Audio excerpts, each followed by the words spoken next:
Sir આ તમારી આટલી ડેન્ટલ પ્રોબ્લેમ્સ છે અને એનું એક ટેમ્પરરી કોટેશન છે. ફાઇનલ અમાઉન્ટ આપણે ડાયગ્નોસિસ ને બધું કર્યા પછી થઈ શકે, પણ આટલી કોસ્ટ ટેમ્પરરી થઈ શકે એવું છે. સર આમાં કઈ 2-4 હજાર ઓછા થઈ જાય? ઓછા જોઈએ, ચાલો જો એક કામ કરીએ, આપણે જે એક્સરે કરવાનો છે તો ટ્રીટમેન્ટ વિધાઉટ એક્સરે ચાલુ કરી દઈશું. જે થયું જ હશે તે જોવાશે પછી દાંતમાં.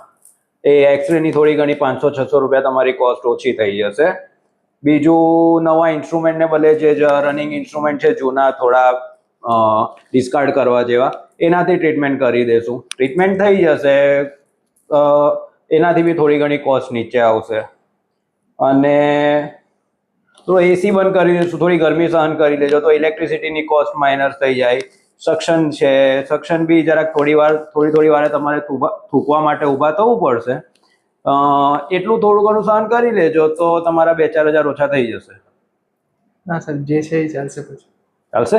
હા ચાલશે. ઓકે.